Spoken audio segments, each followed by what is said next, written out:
Right, here we go. Recording episode 8 after a two week break. Episode 8, Independent Artist. Ready to record right now. Hey everybody, did you miss me? It's been a long 2 weeks for my dozen fans of the podcast. So here we are, episode 8 of Independent Artist. Believe that? We're almost hitting 10 episodes. Pretty soon. But I ended it in around 2002. Things were starting to happen with making short films and stuff like that. And doing extra work. But also a big thing that happened to me. I was working, do you remember I was talking about 9/11? I was working for a company and I went back to work the next day after being in New York all weekend and the towers were hit. That company, by 2002, I was out of there. This company where I made rubber molds. I made like ornaments and trophies and stuff like that. So all that work, little by little, people were being laid off, and definitely was by 2002. It closed the factory where we were. All the work went to. Can you guess it? Can you guess where all the work went to? China. Yeah, China. They took it all. So I got a new job. I had to get a new job. I had to pay the bills, right? So I ended up doing limo. I started driving limo, believe it or not. And I wasn't sure because I had driving jobs before, delivering pizza, delivering bread for my father at the bakery. But limo was a different thing. You have people in your car, not food. So my friend Paul, my best friend Paul, was a limo driver at this company at the time, and he said they were hiring, and so I went, got the right license I needed to be a limo driver. Took the test, got the blue card license. I think that's what it was called in the state of Rhode Island. And I took to it right away. Believe it, I really enjoyed it. It was kind of like being my own boss because I was in the car. Nobody looking over my shoulders. Most of our clients were a lot of business people in the state. A lot of trips to Logan Airport. A lot of trips to Logan Airport from Providence. And sometimes you would get celebrities, believe it or not. Yeah, they would come to our tiny little state to do things. Promotions or projects or whatever they were doing. But spent a lot of time at Logan. Drove all over New England. I learned New England like the back of my hand. Went to New Jersey, New York sometimes to drop off people. So it was a fun job because you had a lot of waiting around too. So if I was, working on a project in a play or a movie, I had time to read scripts, sit there, because sometimes you would sit at the airport in the limo for like 2 hours, 3 hours before the plane would arrive because it was delayed. And then writing, I had all that free time to write, so I was basically getting paid to do writing, write my projects while I was waiting for clients.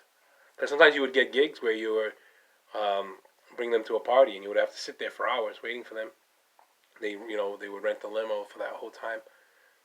Proms was like a big thing where you just pick them up at the house, brought them to the prom, and you sat there for hours while they were inside. And you watch movies on the DVD player and go grab a pizza and it was like, it was a fun job. I had a fun time doing it. But after almost a decade of doing it, limo, it wore me out, man. The road wore me out, being on the road a lot. Sometimes I would have 14-hour days, 15 hours. And my first celebrity I picked up, one of the first celebrities, was Emeril Lagasse. Yeah. And talk about a long day. I picked up Emeril, and it was like summer of '03. So I was about almost a year into driving limo. And he came into town because he has an honorary degree from Johnson & Wales. So he came into town for a golf tournament for Johnson & Wales. So I picked him up early in the morning at the hotel. I got the Suburban truck. That's what they wanted. It was Emeril Lagasse plus like four other people. And one was his manager. The other three, I don't know, could have been publicists, friends. I don't know who they were. And I knew Emeril Lagasse loved Billy Joel, like, and he was friends with him, and he loved his music. So I had I got all my greatest hits stack of CDs of Billy Joel and had that playing when I picked them up. And believe it or not, Emeril Lagasse wanted to sit in the front with me in the Suburban. He sat right in the front. I said, I got some Billy Joel. He's like, let's crank it.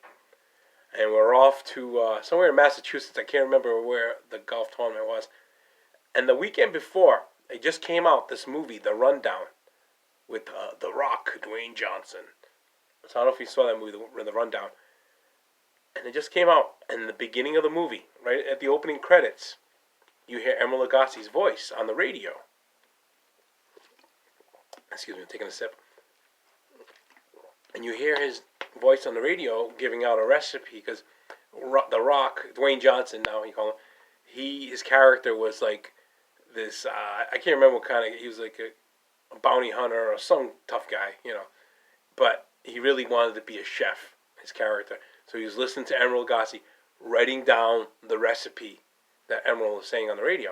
So I pick up Emeril, they get in the car, and I say, hey, it's funny I'm picking you up today because I just heard your voice this last weekend in that movie, The Rundown with The Rock. And he's like, what are you talking about?